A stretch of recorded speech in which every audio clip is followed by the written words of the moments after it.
অসম্ভব। আমি মরে গেলেও শিমুল ছাড়া অন্য কাউরে বিয়ে করতে পারবো না। একটা কথাও শুনতে চাই না, একদম চুপ কর।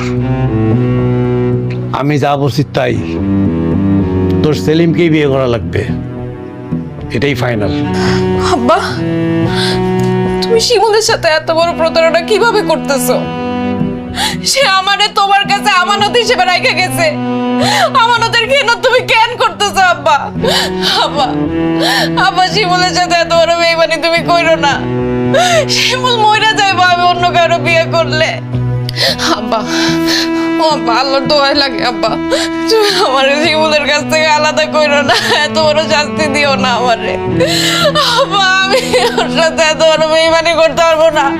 আব্বা, আমি তোমার পায়ে পড়তেছি আব্বা, আমি ওরে ভালোবাসি আব্বা, আমি অন্য কারো বিয়ে করতে পারবো না আব্বা।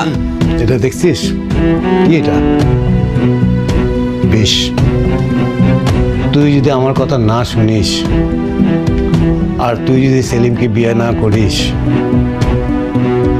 আমি আর তোর মা দুইজনে এই বিষ খেয়ে মারা যাবো।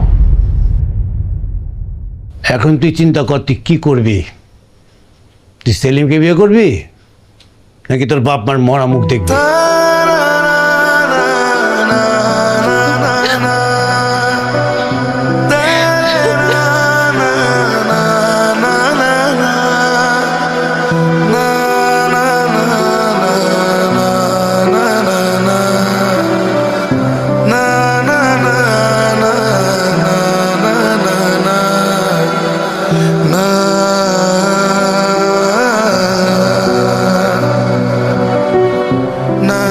বলো মা, বিসমিল্লাহ কবুল।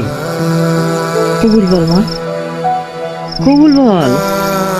মা বল না কবুল। কবুল বল। বিসমিল্লাহ কবুল।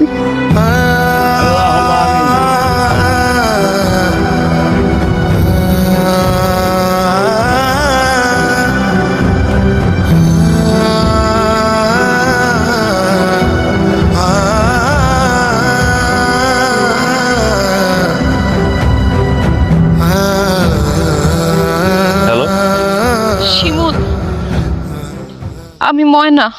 ময়না, ময়না, তোমার ফোনে কি হয়েছে কত? কদিন ধরে আমি তোমার ফোন দিতেছি কিন্তু তোমার ফোনে তো ফোন ঢোকে না। আব্বা আমার মোবাইল নিয়ে গেছে। আমি আমার স্বামীর ফোন থেকে তোমারে ফোন দিছি।